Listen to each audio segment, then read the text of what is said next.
Early morning at the Grand Palm Hotel in Gaborone, Botswana, and the anticipation is palpable in the air before the start of the 1997 Toyota 1000 Desert Race. It's round 4 of the South African National Off-Road Championship, and getting maximum points was crucial for the contenders in the various categories.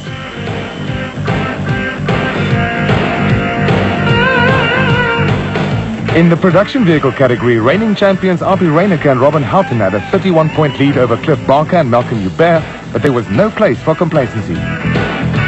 Ons het alles gedoen wat 'n mens moontlik kan doen om hierdie byeenkoms vandag en môre te wen. So wat ons kampioenskapspunte aanbetref, ons is baie tevrede waar ons op die oomblik is, en ons hoop dat met hierdie wen ons die voorsprong nog 'n bietjie gaan vergroot. In the special vehicle category, Frans Chepek Senior and Junior had a 21-point cushion, but in the battle for second, only 9 points separated the next 3 teams. Well, technically going to be as per normal. We've got the title to defend. We're going to hang in the morning reasonably slowly today, and we've got 2 days ahead of us, so we're going to go through the field as we go. We're starting 4th on the grid. We pulled 4th out of a hat, which is not a bad position, and we're going to just take it easy and keep the car together, because I think the important day is tomorrow, and for tomorrow is what we're looking forward to, the finishing line. Racing Section 1 would take competitors on an almost 500-kilometer route in 2 loops, with a designated service point about 40 kilometers northwest of Molepelole. First away were Api Reyneke and Robin Houghton in their Toyota Land Cruiser. They were followed by the first car in the special vehicle category, John Lambert and Hendrik Fourie in the Digidor Chenoweth. Cassie Coetzee and Richard Leek in their 4-wheel drive Castrol Toyota Hilux Turbo, affectionately known as Fred, took to the road, followed by the Chepeks in their V-Motors Raceco. Even with the sun up, it was bitterly cold as Richard Schilling and Ashley Thorne pulled away in their Motortech Jimco. Having started 30 seconds apart early in the race is the best time to improve on your position. Things were already hotting up at the front of the field, and while Reyneke and Houghton were still ahead on the road, Frans Chepek Senior and Junior had already moved up to second on the road after starting 4th. Lambert and Fourie in the Digidor Chenoweth were down to 3rd on the road. Richard Schilling and Ashley Thorne in their Motortech Jimco were taking things easy initially, just checking out the conditions. Cassie Coetzee and Richard Leek also decided to take it easy early on the first day, allowing themselves to fall back on the road, but knowing that the Toyota 1000 devours over-eager competitors.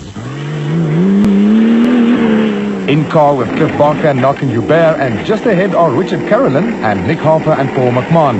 Barker were passed by both cars shortly after the start, and it's clear that the sandy, twisty road was keeping them all together.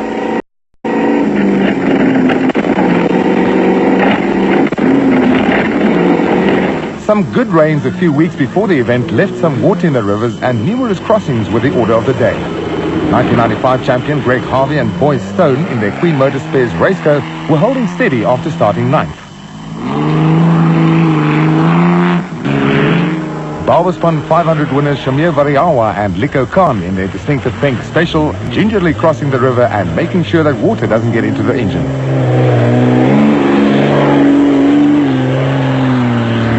Nardus Alberts and Warren Klaassen in a Raceco had the hammer down from early on in the race and were moving up the field.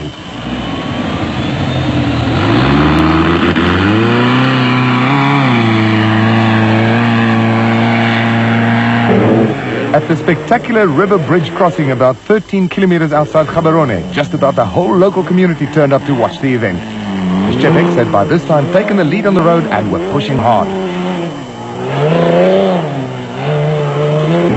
By now, Schilling and Thorne were second on the road and trying to get closer to the Chepeks. Right behind them, Reyneke and Houghton were staying in contact.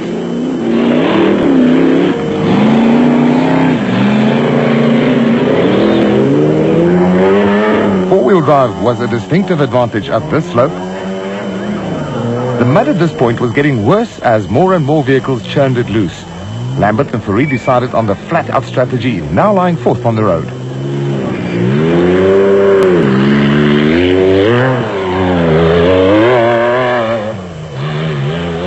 On their way to the spectator point were Cassie Coetzee and Richard Leek in the Castrol Toyota Hilux, and it wasn't only the chopper pilot who was doing some low flying.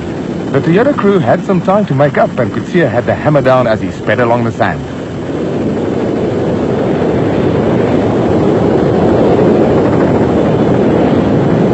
Nick Harper and Paul McMahon were fifth on the road and chasing hard in their Team Pro-M Raceco.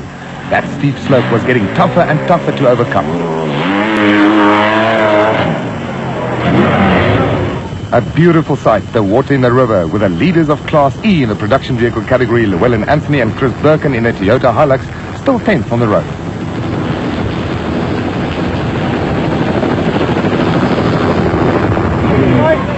At the river crossing, things were starting to get hectic. Cliff Barker and Malcolm Joubert in a Pennzoil Land Rover had Nardus Alberts and Warren Klaassen in their raceco breathing down their necks, while Shamir Variawa and Liko Khan checked the scene out properly before they attacked the river and the slope.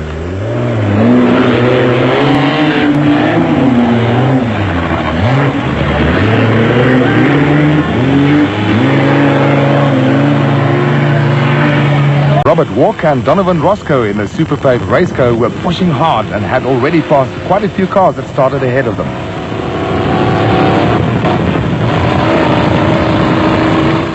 The Toyota 1000 was living up to its reputation and tough battles were starting to develop. Richard Carolyn in his lubrication equipment Raceco had younger brother Bux and Kenny Shorthammer right behind him, also in a lubrication equipment Raceco. Coming up to a Marshall Point, just to confirm that they were following the correct route, were Jackie Joubert and Donnie Smith in their Jojo Tanks Volkswagen Beetle. Schumi and Karel van Vuren started 16th and were going along steadily in their Mitsubishi Pajero. Niels Lemmer and Dries de Klerk found the conditions not too difficult in their Toyota Hilux. Making his long-distance off-road debut was rally driver and Total Super Series star Paulo Piazzamusso with Stratford Furcht in the Creepy Crawley Ford. Paulo was initially finding it difficult to adjust to the intense concentration over long distances required in off-road racing.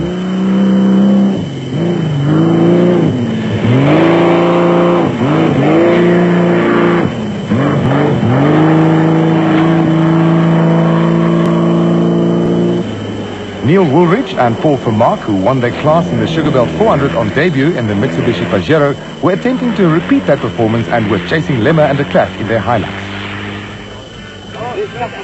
Hectic activity at the designated service area as the front runners on the road, Franz Chepek Sr. and Jr. and their pit crew make sure that everything is in order for the next 250-kilometer loop. Although the Chepeks did take some knocks, they had to get going as quickly as possible with Kutsia and Leek now breathing down their necks.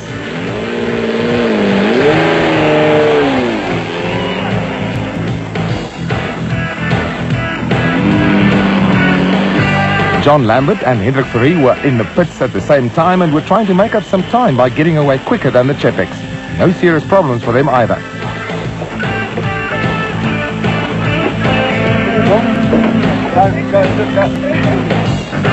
Nardus Alberts and Warren Klaassen bringing their Rapster Raceco into the pits after completing about 250 kilometers of desert racing.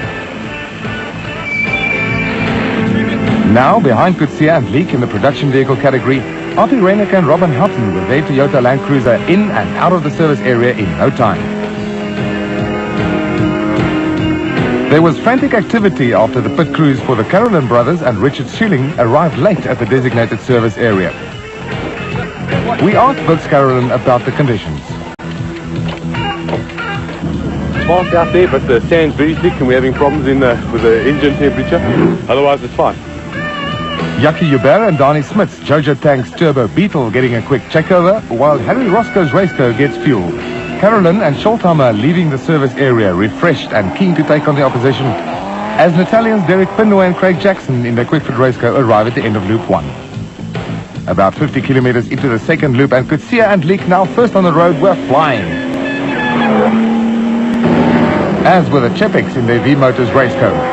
Although they had been passed by the Castrol Toyota Hilux, they were still leading the special vehicle category. Conditions were still very sandy, but smooth and fast.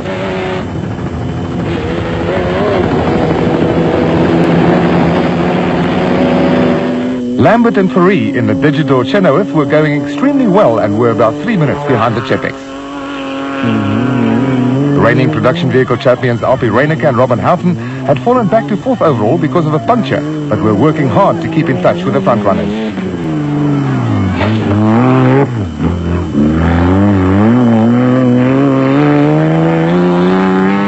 Jackie Hubert and Donnie Smith in the four-wheel drive Jojo Tank's Beetle with a Volvo turbo engine were just about a minute behind Reinicke and Houghton.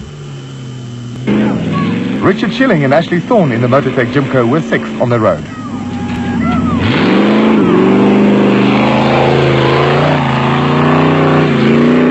Bux Carolyn and Kenny Scholtheimer succeeded in passing older brother Richard and were now lying eighth on the road in the lubrication equipment race code.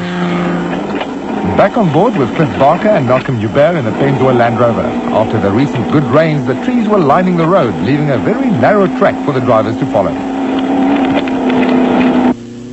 Leading Class E in the production vehicle category at this stage were Niels Lemmer and Dries de Klerk in their Toyota Hilux.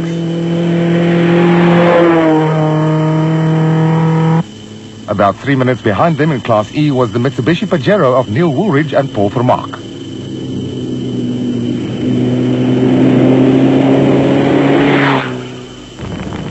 While the only other Pajero in the field, that of Schumi and Karel van Vuren, was lying third in Class D. This is the first season that we've seen Mitsubishi Pajeros campaigning in the South African Off-Road Championship. Seemingly, the flapping bonnet didn't bother them at all. But nothing could stop Kasi Coetzee and Richard Leek bringing their Castrol Toyota Hilux home in front of everybody else after about 500 kilometers of hard racing. Toyota had the first three positions in the production vehicle category after day one, with Coetzee and Leek leading Reinicke and Houghton by almost 10.5 minutes. The two Pajeros were separated by only 20 seconds. Ons het goed begin vanmorgen. My temperament was heeltemal reg. En die doel is natuurlijk om die Toyota 1000 te wen. Ons het wel 'n 7 minute voorsprong wat in ons guns is. Môre is die 500 km terug waarvoor ek baie goed gemotiveerd is en ek dink ons as span gaan baie goed doen. Ons is baie gelukkig as ook geen groot meganiese breuke gehad nie, ook nie 'n papwiel nie. So ons sien uit na môreoggend. After a very smooth run, leading home the special vehicle field and in second position overall were Frans Chepek Sr. and Jr. in the V Motors race car.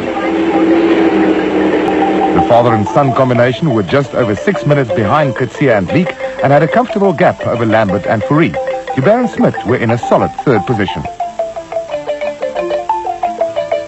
We're in first and we hope to stay that way. We've got about a 4-minute lead on the nearest guy, but I believe the first sort of 8 specials are within about 10 minutes of each other, so it's going to be a hard day tomorrow.